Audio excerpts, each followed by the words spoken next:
Students, ఈరోజు మనం SN1 mechanism గురించి స్టడీ చేద్దాం. SN1 మెకానిజం అంటే substitution, nucleophilic, unimolecular. So SN1 mechanism గురించి స్టడీ చేసేప్పుడు ఈక్వేషన్ మనం రిప్రజెంట్ చేద్దాం. Rx plus nucleophile gives rise to RNU plus X minus.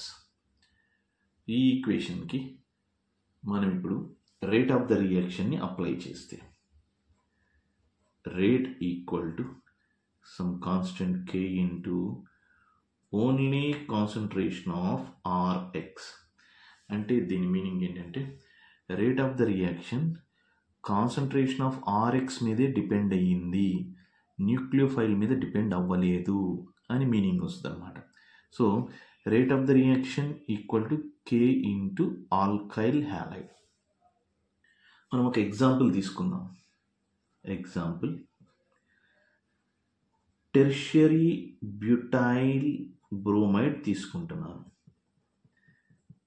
Tertiary butyl bromide, దీన్ని మనం ఒక న్యూక్లియోఫైల్ OH మైనస్తో ట్రీట్ చేస్తే ఏం ఫామ్ అవుతుంది? CH3C CH3 CH3 OH plus Br minus. So ఇది ఈక్వేషన్. ఈ ఈక్వేషన్ మెకానిజంని మనం ఇప్పుడు అబ్జర్వ్ చేద్దాం. మెకానిజంలో స్టెప్ 1, ఫస్ట్ స్టెప్ ఏం జరుగుతుంది? స్టెప్ 1లో ఇనీషియల్గా టెర్షియరీ బ్యూటైల్ బ్రోమైడ్ అయాన్స్గా డివైడ్ అయిపోతుంది. CH3C CH3 CH3 plus Br minus. So ఇనీషియల్గా జరిగే స్టెప్ ఇది slow step. Tertiary butyl bromide dissociates into tertiary butyl carbocation and bromide ion. ఈ రియాక్షన్ స్లోగా జరుగుతుంది. Next step 2, second step. ఈ స్టెప్లో ఫామ్ అయినటువంటి టెర్షియరీ బ్యూటైల్ బ్రోమైడ్, దీంట్లోంచి ఫామ్ అయినటువంటి టెర్షియరీ బ్యూటైల్ కార్బోకేటయాన్ని OH మైనస్ అటాక్ చేస్తుంది. టెర్షియరీ బ్యూటైల్ కార్బోకేటయాన్ని OH మైనస్ అటాక్ చేస్తుంది. సో అప్పుడు మనకి ఏం ఫామ్ అవుతుంది? CH3C CH3 CH3 OH form అవుతుంది. ఇది ఫాస్ట్గా జరుగుతుంది రియాక్షన్. కైనెటిక్స్ ప్రకారం మనం రేట్ ఆఫ్ ద రియాక్షన్ని మెజర్ చేయాలి అంటే స్లో దాని మీదే డిపెండ్ అయ్యి ఉంటుంది రియాక్షన్ మొత్తం. ఫాస్ట్గా జరిగే రియాక్షన్స్ని మనం క్యాచ్ చేయలేము. So rate of the reaction depends upon only tertiary butyl bromide. అదే మనం ఫస్ట్ ఇక్కడ రాసాం. Rate of the reaction equal to some constant K into alkyl halide. అంటే రేట్ ఆఫ్ ద రియాక్షన్ మొత్తం దీనిపైన డిపెండ్ అవుతుంది. ఎందుకు దీనిపైన డిపెండ్ అవుతుందంటే ఈ రియాక్షన్ స్లో, ఈ రియాక్షన్ ఫాస్ట్గా ఉన్నదాన్ని మనం క్యాచ్ చేయలేం. స్లోగా ఉన్నదాన్నే మనం క్యాచ్ చేసి దీన్ని బేస్ చేసుకొని రేట్ డిటర్మినింగ్ స్టెప్ ఉంటుంది. So rate of the reaction depends upon only concentration of the alkyl halide. ఇది మనకి ఎలా ఇస్తారంటే దీంట్లో రిలేటివ్ రేట్స్ని మనం రాయాలి. Relative rates. So relative rates equal to ఎలా ఉంటుంది?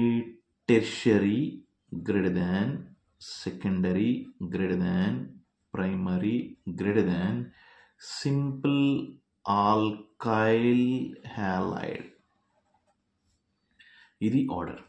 ఈ ఆర్డర్లో ఆ రిలేటివ్ రేట్స్ వాల్యూస్ ఎలా ఉన్నాయంటే టెర్షియరీ అయితే ఇంత ఫాస్ట్గా ఉంటుంది,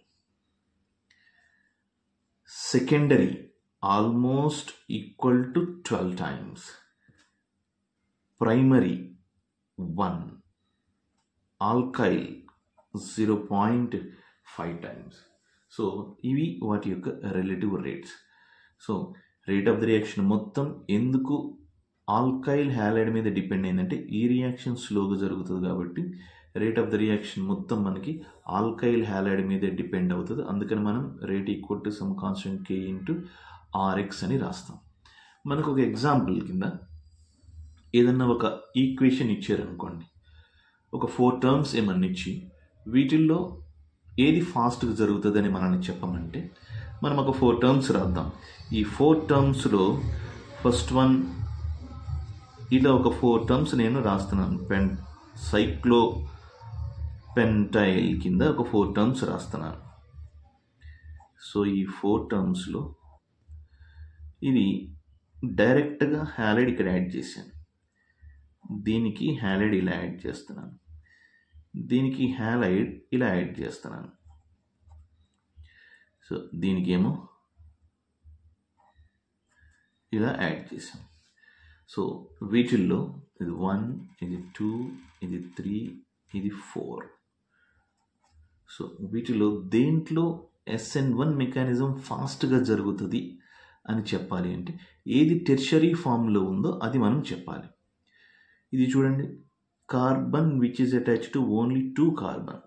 so this is secondary. Carbon is attached to only 1 carbon, so this is primary. Carbon is attached to 3 other carbons, so this is tertiary. Carbon is attached to 2 other carbons, so this is secondary. So మనకి tertiary ఫామ్లో ఉన్న దాంట్లో ఫాస్ట్గా జరుగుతుంది reaction కాబట్టి third option is right. ఈ video మీకు కనుక నచ్చినట్లయితే షేర్ చేయండి, లైక్ చేయండి, సబ్స్క్రైబ్ చేయండి. మీ కామెంట్స్ ఏమన్నా ఉంటే మీ డౌట్స్ అవన్నీ కామెంట్స్ రూపంలో మీరు కనుక రిప్రజెంట్ చేసినట్లయితే నేను దాన్ని మళ్ళీ ఎక్స్ప్లెయిన్ చేయడానికి ఇంకొక వీడియో చేస్తాను. Thank you.